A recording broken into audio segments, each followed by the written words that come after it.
PWL অর্থাৎ permanent waiting লিস্টে থাকা উপভোক্তাদের জন্য দারুণ সুখবর। শীঘ্রই তাদের ব্যাংক অ্যাকাউন্টে আসতে চলেছে বাংলা আবাসের 1,20,000 টাকা। তো সেই টাকা কবে থেকে দেওয়া শুরু হবে এবং পিডব্লিউএল 16 লক্ষ উপভোক্তাদের নতুন করে যে ইতিমধ্যে সার্ভের কাজ শুরু হয়েছে, সেই সার্ভেটি কিভাবে করা হচ্ছে, কি কি দেখা হচ্ছে এবং পিডব্লিউএল লিস্টে আপনার নাম আছে কিনা, আপনার পিডব্লিউএল লিস্টের নাম আছে কিন্তু ঘর পাবেন কিনা, এবং ভিডিও শেষে আলোচনা করব এমন একটি গুরুত্বপূর্ণ বিষয়, যদি আপনার পিডব্লিউএল লিস্টের নাম থাকে তাহলে আপনাকে কি কি শর্ত মানতে হবে, তাহলে আপনি 100% ঘর পাবেন, এবং কারা কারা ঘর পাবেন না সে সম্পর্কেও আলোচনা করব আজকের এই ভিডিওতে। এবং ইতিমধ্যেই কিন্তু সার্ভের লিস্টও প্রকাশিত হয়েছে, আপনার এলাকায় কবে থেকে সার্ভে শুরু হবে সেটাও জানতে পারবেন এই ভিডিওর মাধ্যমে। নমস্কার বন্ধুরা, এমটেক ইউটিউব চ্যানেলে আপনাদের সবাইকে স্বাগত জানাই। কথা না বাড়িয়ে চলুন ভিডিওটি শুরু করি।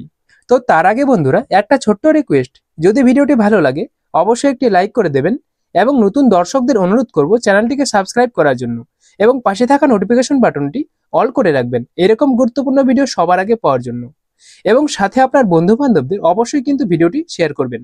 তো চলুন শুরু করি আজকের এই ভিডিওটি। তো প্রথমে আলোচনা করব পিডব্লিউএল উপভোক্তাদের জন্য কিন্তু অত্যন্ত সুখবর রয়েছে। খুব শীঘ্রই আসতে চলেছে তাদের অ্যাকাউন্টে 1,20,000 টাকা।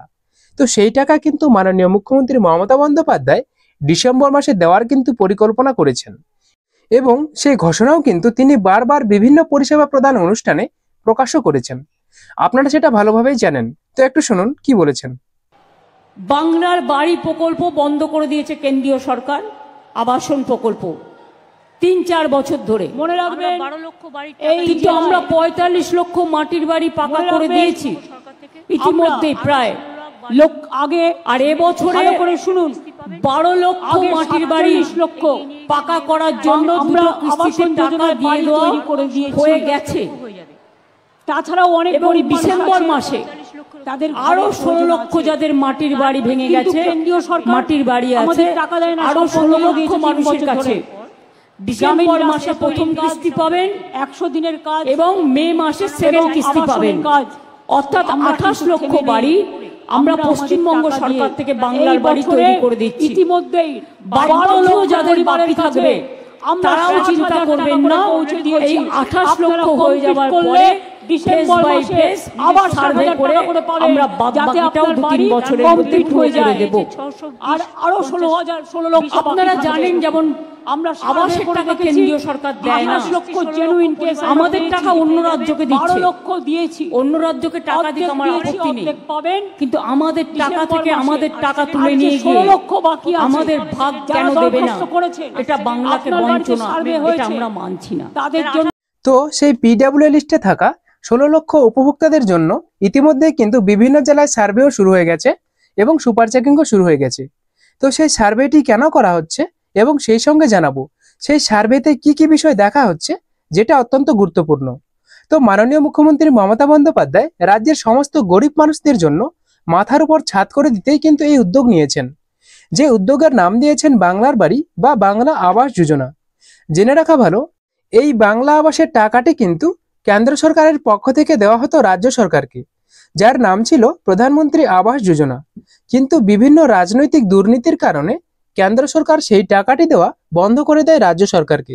তখন থেকেই কিন্তু মাননীয় মুখ্যমন্ত্রী রাজ্যের টাকায় বাংলার সাধারণ মানুষদের, যাদের মাটির ঘর আছে, এমন মানুষ যাদের ঘর নেই, তাদের মাথার উপর ছাদ করে দিতে রাজ্যের এই লক্ষ লক্ষ মানুষগুলিকে বাংলা আবাসের সেই টাকা দিয়ে ঘর তৈরিতে সাহায্য করেছেন। তো এই সার্ভেটি কিন্তু ইতিমধ্যেই শুরু হয়ে গেছে। আপনার জেলায় সার্ভে শুরু হয়েছে কিনা অবশ্যই কমেন্ট বক্সে কমেন্ট করে জানাবেন। এই সার্ভেটি কিন্তু অত্যন্ত জরুরি। এই সার্ভেটি কিভাবে করা হচ্ছে আপনাদেরকে একটু বলে রাখি।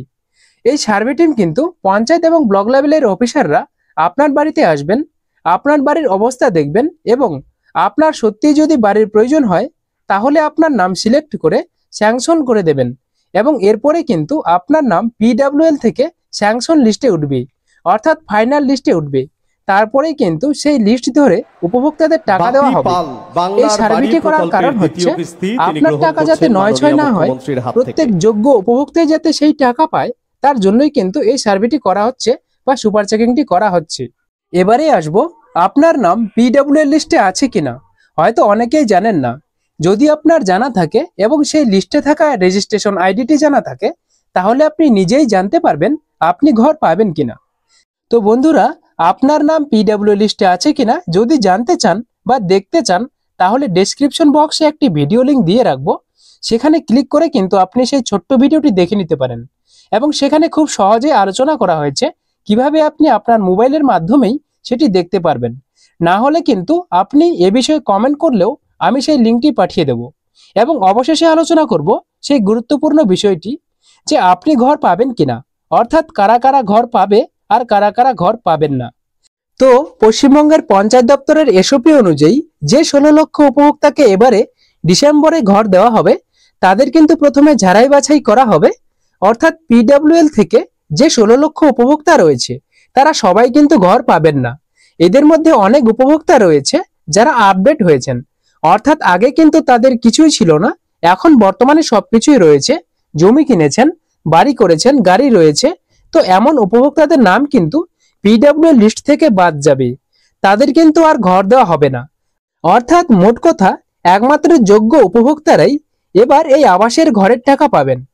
যে সমস্ত জেলায় অলরেডি সার্ভে শুরু হয়েছে এবং যে সমস্ত জেলায় এখনো বর্তমানে সার্ভে চলছে এবং যে সমস্ত জেলায় সার্ভে এখনো শুরু হয়নি, ইদানিং শুরু করা হবে, সেই সার্ভের লিস্টটি কিন্তু প্রকাশ করা হয়েছে। সেই সার্ভের লিস্টটি যদি আপনারা দেখতে চান, তাহলে অবশ্যই কমেন্ট বক্সে কমেন্ট করবেন, সেই লিঙ্কটি কিন্তু আমি পাঠিয়ে দেব। সেখান থেকে আপনি সার্ভে লিস্টটি দেখতে পারবেন এবং ডাউনলোডও করতে পারবেন। অতএব বন্ধুরা, পিডব্লিউ লিস্টে যে সমস্ত উপভোক্তারা অধীর আগ্রহে অপেক্ষা করে আছেন, আপনাদের কিন্তু সেই দিন চলে এসেছে।